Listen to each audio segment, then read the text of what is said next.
Bonjour à tous, je suis Jessica Pirbé, je suis votre sexothérapeute et conseillère en relations intimes et aujourd'hui, je suis avec Lucie. Bonjour. Alors Lucie, tu peux te présenter? Oui, déjà désolée pour les lunettes parce qu'il y a énormément de soleil, donc si je les enlève, je vais avoir les yeux qui pleurent, donc désolée, je les garde. Donc moi c'est Lucie, je suis l'auteur du blog êtrehomo.com. Ouais. Voilà, où à travers ce blog, en fait, j'essaye d'aider du mieux que je peux les homosexuels à avoir confiance en eux, à trouver l'amour et dans leur démarche vers la parentalité. Voilà, donc à travers ce blog, c'est ce que je développe. Super. Alors écoute, moi j'étais très contente, Lucie, de faire ta rencontre parce que j'ai des personnes qui viennent me voir en me demandant si c'était homo ou pas. En gros, j'ai plusieurs catégories de personnes qui viennent me voir. Ouais, dis-moi. J'ai des personnes qui se posent des questions si elles sont homo ou pas. J'ai des personnes qui sont homo et qui n'assument pas leur homosexualité. Ouais. Et puis j'ai des personnes qui sont attirées par les hommes, mais plutôt... Bon, on va pas rentrer dans le sujet parce que je pense que ça va être moins ton cas. Mais en gros, ce que j'aimerais ce dont j'aimerais qu'on parle, c'est la première chose, c'est comment est-ce qu'on sent au fond de nous, ou pas, hein, j'en sais rien, comment ça, je suis pas homo, mais comment est-ce qu'on sent qu'on est attiré par le même sexe que nous. Okay. Ça vient quand? Est-ce que c'est inné? Qu'est-ce qui se passe en fait? Je vais essayer de t'expliquer avec moi mon ressenti et mon vécu. En fait, moi, depuis toute petite, je suis un peu garçon manqué. Bon, alors ça ne veut pas dire que parce que votre enfant il est garçon manqué ou autre que ça va développer cette caractéristique chez lui. Mais moi, j'étais un peu un garçon manqué et vers l'âge de 8 ans à peu près, 8-10 ans, un peu avant la préadolescence en fait, j'avais de l'attirance pour des femmes et des filles. Et après, quand il y a eu la période d'adolescence, je voulais pas me l'avouer, donc je me suis mis un voile et j'ai voulu faire comme mes copines, donc avoir des copains, avoir des relations sexuelles avec des hommes et essayer pour me convaincre que non, j'étais pas comme ça, parce qu'au début on a du mal à s'accepter, à s'assumer. Au regard de la société, c'est assez difficile encore aujourd'hui. Et c'est vrai qu'après, en augmentant en âge, j'ai envie de dire, vers l'âge de 16-17 ans, j'ai commencé à me dire, bon déjà j'étais mal dans ma peau et tout ça, mais après j'ai commencé à, une fois cette étape passée, j'ai commencé à me dire que je vivais pas pour les autres et que je devais m'assumer ou du moins essayer de voir si est-ce que c'était vraiment ce que je suis au fond de moi ou pas. Donc j'ai essayé et il se trouve que je suis tombée folle amoureuse de ma première compagne et avec qui ça a duré longtemps et je me suis sentie moi-même en fait. Et du coup c'est pour ça que maintenant je peux affirmer haut et fort que je suis homosexuelle. Du coup ce que j'ai envie de savoir moi, et ce que peut-être qu'ils ont envie de savoir aussi, c'est quand tu as couché, quand tu as eu des rapports sexuels avec des hommes, que du coup tu en as eu, hein, ouais bien sûr. Qu'est-ce que tu as ressenti en fait?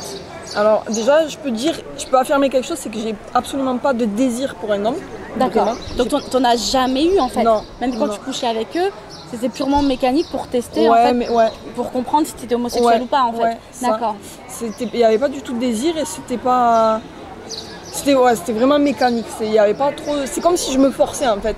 Et en fait c'est un peu briser une intimité de soi et ne pas trop se respecter parce qu'on fait ça, parce qu'on doit le faire, parce que pour se prouver qu'on peut, ou enfin je sais pas trop ce que je me suis dit. Mais en tout cas, ça m'a conforté dans le fait que je suis vraiment attirée par les femmes aujourd'hui et à 2000%. D'accord. Bah écoute, merci Lucie pour ton histoire. Mais alors du coup, la question que je me pose et qu'on peut se poser et pourquoi on vient chez moi, c'est aussi comment finalement on accepte son homosexualité, comment est-ce que... Parce que en fait, tu l'as en toi, tu le sais. Ouais. Et t'es malheureux si tu l'acceptes pas. C'est ça. Comment... Soit tu te vois la face toute ta vie en étant quelqu'un que tu veux que les autres soient, que tu laisses les autres, comment dirais-je, tu laisses les autres être qui ils veulent que tu sois, au lieu d'être toi-même qui tu es dans le monde. Et c'est triste, en fait, tu seras jamais heureux parce que tu vas vivre selon le regard des autres, au lieu de t'assumer pleinement.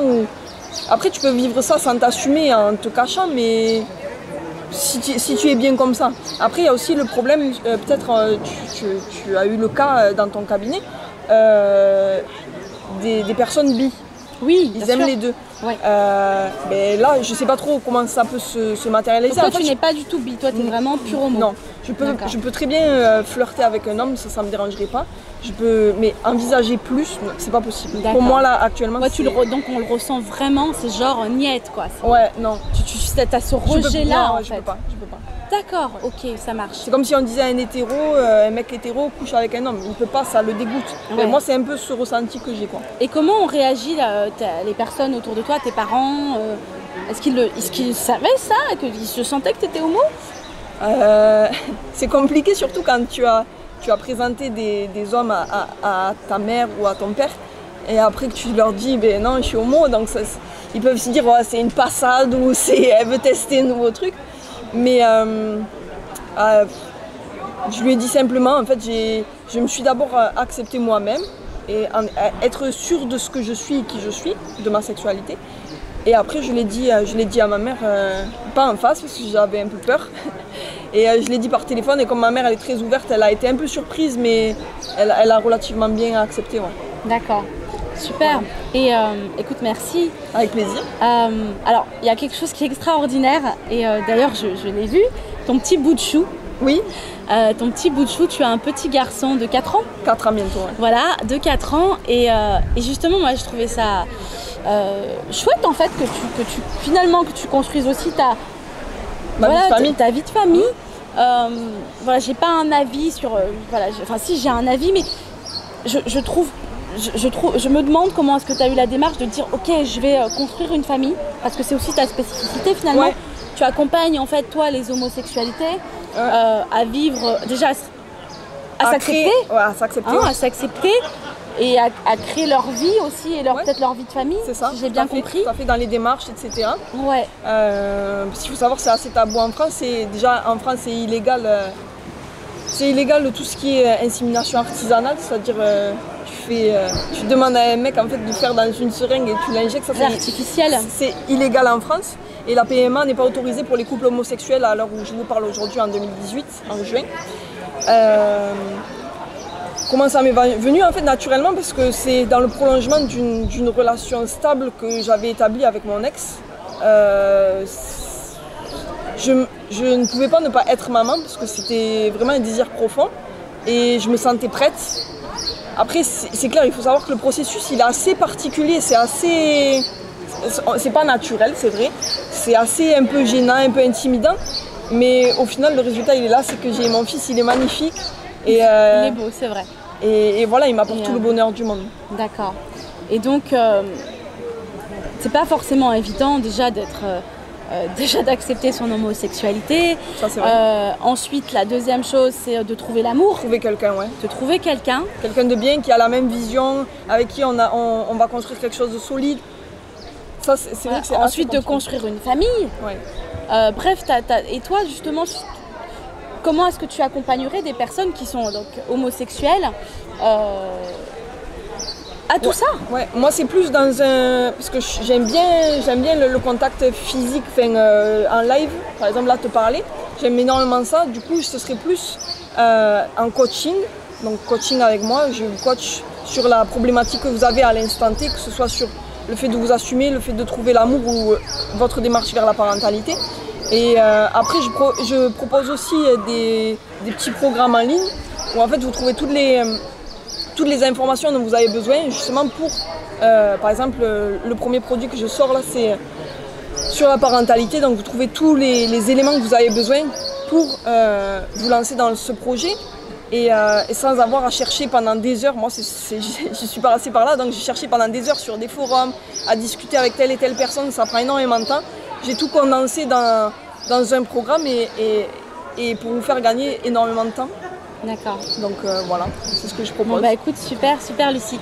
Bon alors comme vous savez, moi je suis sexothérapeute et conseillère en relations amoureuses et intimes.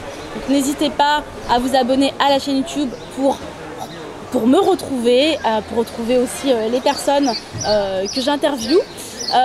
Et si vous avez bien sûr des questions ou besoin aussi de me consulter, n'hésitez pas à aller sur mon site internet secretthérapie.fr. Voilà. Et donc retrouver Lucie. Alors tu peux juste redonner le nom de ton blog. Êtrehomo.com. Êtrehomo.com, c'est hyper simple. Ouais. Voilà, si vous avez des questions et que vous avez besoin d'avoir un avis de Lucie, voilà, n'hésitez pas à aller directement vers Lucie aussi. En tout cas, on vous dit à bientôt. À bientôt. Merci Lucie, merci encore. partage. Avec plaisir. Ciao, ciao. Au revoir, ciao les amis.